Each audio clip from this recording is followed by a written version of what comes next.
Welcome to Keith Knight Don't Tread on Anyone in the Libertarian Institute. Here is a summary of the last two public addresses given by Vladimir Putin, starting with February 24th, 2022. Citizens of Russia, friends, I consider it necessary today to speak again about the tragic events in Donbass and the key aspects of ensuring the security of Russia. I will begin with what I said in my address on February 21st, 2022. I spoke about our biggest concerns and worries and about the fundamental threats which irresponsible Western politicians created for Russia consistently, rudely, and unceremoniously from year to year. I am referring to the eastward expansion of NATO, which is moving its military infrastructure ever closer to the Russian border. The reason this is important is because in 1990 to 1991, there were a series of meetings between the American Secretary of State, James Baker, and Mikhail Gorbachev. According to these meetings, both the American and Russian side had agreed that if Germany was reunified and taken out of the East Germany versus West Germany, where the East was controlled by the Soviets, that NATO would not expand. Just as the Cuban Missile Crisis was the result of Americans not being happy with the Soviets having missiles in Cuba because the U.S. had first placed missiles in Turkey, it's too much of a threat. The example that Pat Buchanan uses is, imagine if Russia had been funding the Mexican military and training them and running war exercises and put a bunch of Russian troops on the border, and Russia is known for engaging in regime change wars. The American military would never let that fly. So here are the countries that have come into NATO in violation of the American agreement: Czech Republic, Hungary, Poland, Bulgaria, Estonia, Latvia, Lithuania, Romania, Slovakia, Slovenia, Albania, Croatia, Montenegro, and North Macedonia. Here is the current Ukrainian president on NATO. Ukrainian president also told a joint news conference with the German chancellor, of course we'd like to become members of NATO. It's stipulated in Ukraine's constitution. So herein lies the important provocation. Another piece of work by Patrick Buchanan. I'll get back to the Putin summary speech. Pat Buchanan wrote this about the Second World War. It's important to know that when you're looking at the benefits, let's say the benefit of getting Russia out of Ukraine, what is the cost of doing so? There's two sides to every coin. At what cost? Let's say we get what we want. Are the Ukrainians much better under the Ukrainian government than the Russian government? All of this has to be weighed. How many lives is it going to cost? How much property is going to be destroyed? Here's Pat Buchanan taking on committing the heresy of questioning what is referred to as the good war. So this is the one that the West says is so vitally necessary, we can't even have a discussion on how necessary this war is. So this should give us an indicator as to what we should look at in future wars. On September 1st, 1939, 70 years ago, the German army crossed the Polish frontier. On September 3rd, Britain declared war. 6 years later, 50 million Christians and Jews had perished. Britain was broken and bankrupt. Germany, a smoldering ruin. Europe had served as the site of the most murderous combat known to man, and civilians had suffered worse horrors than the soldiers. By May 1945, Red Army hordes occupied all the great capitals of Central Europe: Vienna, Prague, Budapest, Berlin. 100 million Christians were under the heel of the most barbarous tyranny in history, the Bolshevik regime of the greatest terrorist of them all, Joseph Stalin. So the war for Polish independence gave Poland to Stalin. Putin goes on to say why he believes that the American military is a hostile force as opposed to a complementary one. Properly speaking, the attempts to use us in their interests never ceased until quite recently they sought to destroy our traditional values and force on us their false values that would erode us, our people from within, the attitudes they have been aggressively imposing on their countries, attitudes that are directly leading to degradation and degeneration because they are contrary to human nature. This is not going to happen. No one has ever succeeded in doing this, nor will they succeed now. Despite all that, in December of 2021, we made yet another attempt to reach an agreement with the United States and its allies on the principles of European security and NATO's non-expansion. Our efforts were in vain. The United States had not changed its position. It does not believe it necessary to agree with Russia on a matter that is critical for us. The United States is pursuing its own objectives while neglecting our interests. Putin then gives a historical example of not responding to aggressors as they were first expanding up to Russian borders. He goes on, as a result, the country was not prepared to counter the invasion by Nazi Germany, which attacked our motherland on June 22, 1941, without declaring war.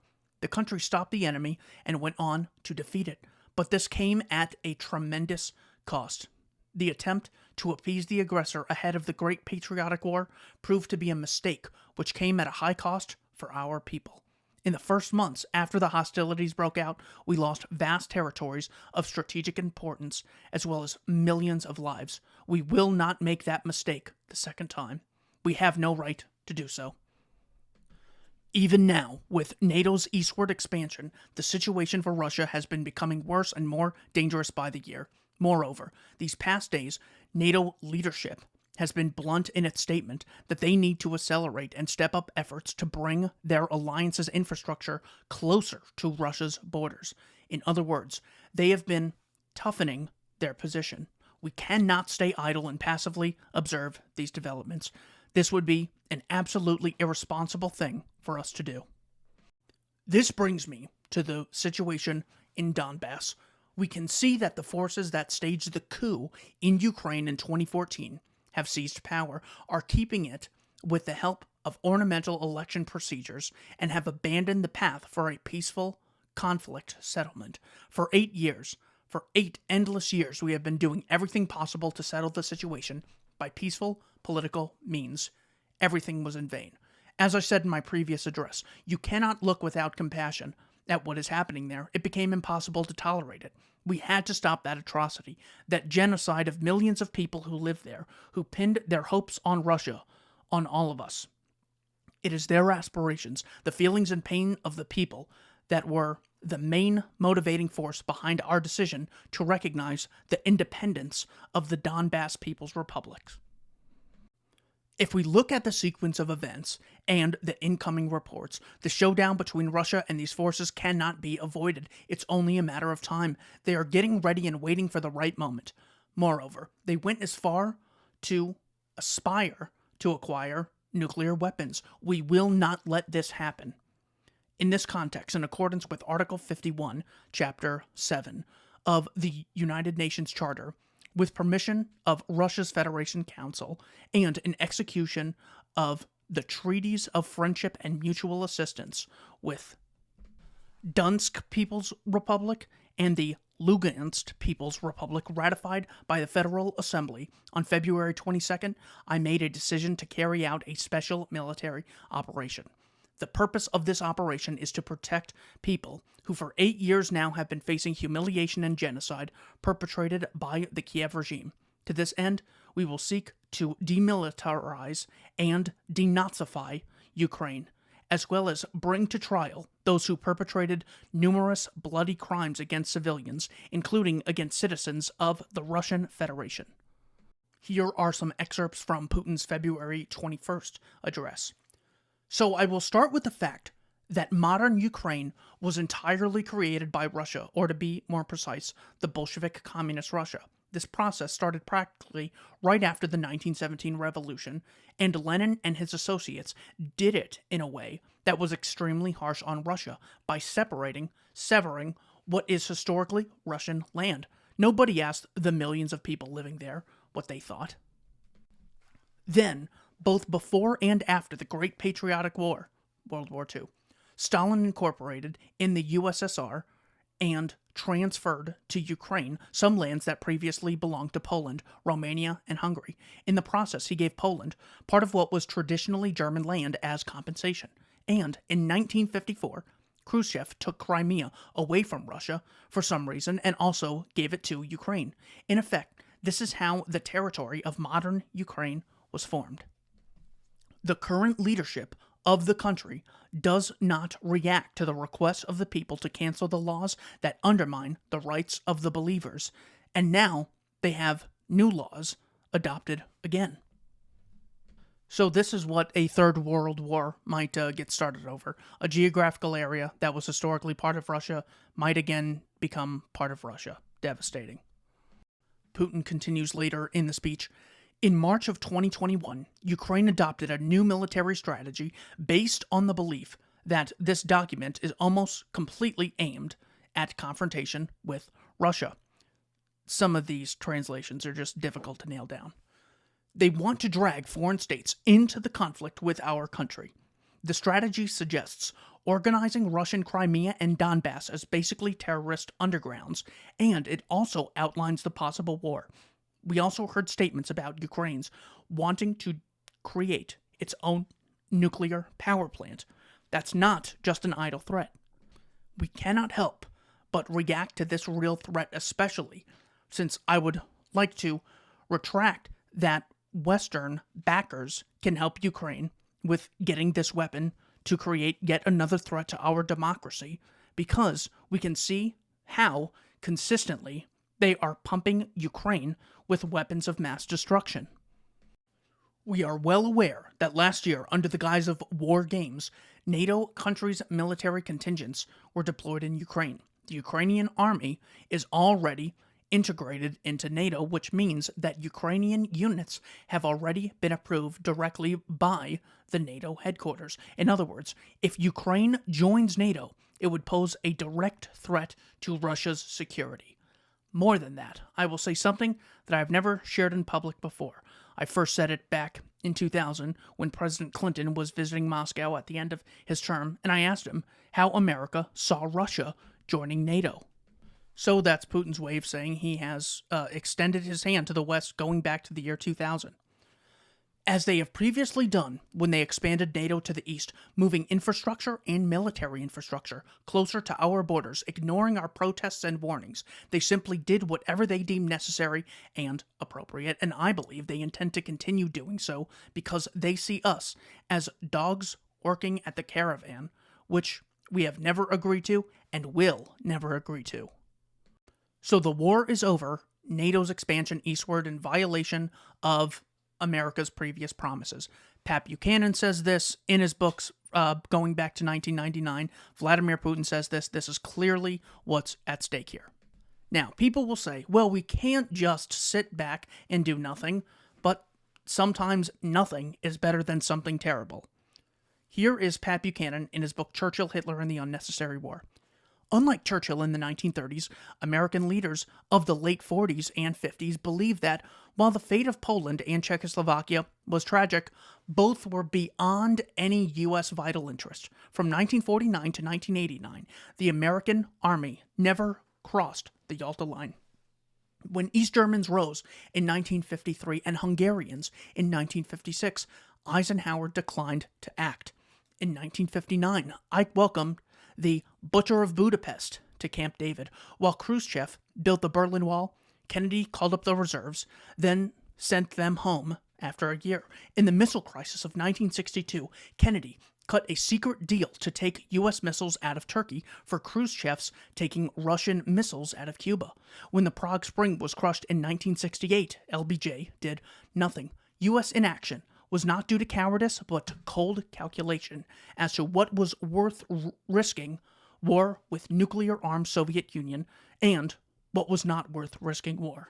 When the Polish workers' movement Solidarity was crushed in 1981, Ronald Reagan denounced the repression, but he neither broke diplomatic relations with Warsaw nor imposed economic sanctions, and the Soviet Union still came crumbling down. This war is not necessary.